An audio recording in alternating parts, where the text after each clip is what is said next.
I never imagined my life would turn into this nightmare. It wasn't supposed to be this way. I was young, scared, and alone. The shame of my pregnancy weighed on me like a boulder I couldn't move. My family would disown me, and society would spit on me if they found out. The father of the child, he was long gone, as if he had vanished into thin air. I had no one.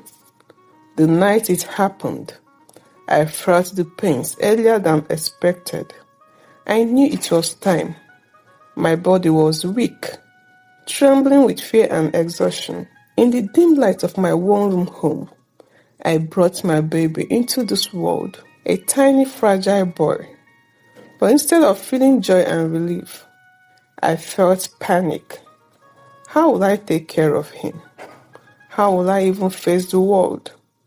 I held him for a moment, his faint cries piercing through the silence. My heart screamed at me to protect him, but my mind was clouded with fear. I made the decision. I thought it was the only way to save myself. I wrapped him in a small piece of cloth, avoiding his innocent eyes, and walked through the dark streets. My heart pounded with every step I made. My heart pounded with every step as I made my way to the public toilet near the market. The place was silent, except for the sounds of distant crickets. I hesitated, staring at the cold, unforgiving hole in the ground. Tears streamed down my face as I whispered, "I am sorry. Forgive me." With trembling hands, I placed him there. His cries grew faint as I turned away, my feet moving faster with each step. I didn't dare look back. I stayed locked in my room the entire next day, afraid of what I had done and praying no one would find out. But by the evening, I heard a commotion outside. People were talking loudly about a baby found in the toilet. My heart sank. They had found him. A woman, known for her kindness, had heard faint cries while passing by the toilet. She called for help, and together the villagers rescued my baby. Miraculously, he was alive.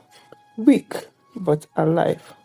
They took him to the hospital, where he began to recover. The entire village was in awe of his survival. They called him the miracle baby. Days turned into weeks, but I couldn't escape my guilt. Every time I saw the villagers talking about the baby, I felt their words pierce my soul. I was tormented by the dreams of his cries, and his tiny face staring at me, asking me why I had abandoned him. One day, I couldn't take it anymore. I walked to the house of the woman who had rescued him. My legs felt like lead, and my heart raced with fear.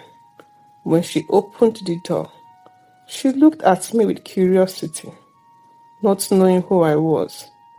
I fell to my knees and confessed everything, tears streaming down my face. She listened silently, her expression unreadable. When I finished, she said, "You made a grave mistake, but you came here today. That means something. Let's see what we can do." She allowed me to see him. My son. He was so small, yet full of life. I held him for the first time since that terrible night, and I vowed never to let him go again. The villagers eventually learned the truth, and while some judged me harshly, others showed compassion. They saw how hard I worked to provide for my son, how deeply I regretted my actions, and how much I loved him. Over time, I rebuilt my life. My son grew into a strong, kind boy, and his story inspired others to be more compassionate instead of judgment. To this day, I still hear his cries in my dreams, a reminder of the darkest moments of my life. But those cries also remind me of the strength it took to face my mistakes and fight for a better future. My son is my miracle, and he saved me as much as I saved him. Years have passed since that fateful night. My son, Emmanuel, I named him that because it means God is with us. He's now a teenager. Every time I look at him, I see not just the life I almost lost, but also the strength I found within myself. He knows his story, though I've told it in a way he can understand. I don't hide from my mistakes because they taught me the power of redemption and resilience. The woman who rescued him, Mama Grace, became a second mother to me. She taught me how to forgive myself and helped me find work to support Emmanuel. Her house remains a second home for us, filled with laughter and the smell of her famous yam porridge. I often think God sent her that night to save both of us. The villagers no longer whisper about my past. Instead, they talk about how Emmanuel and I have become a living proof that love and forgiveness can triumph over despair. He is excelling in school, determined to become a doctor one day, so I can save people the way I was saved, he says, his eyes shining with purpose. As for me, I have found peace. I volunteered at a shelter for women in crisis, sharing my story with those who feel lost and alone. Sometimes I still hear the faint echoes of Emmanuel's cries from that night, but they no longer haunt me. Instead, they remind me of the strength it takes to rebuild a life. One moment, one choice, one day at a time. And every evening, when I watch my son study by the dim light of our small home, I know I made the right choice to fight, to redeem, and to love fiercely. This is the life we have built, and I wouldn't trade it for anything.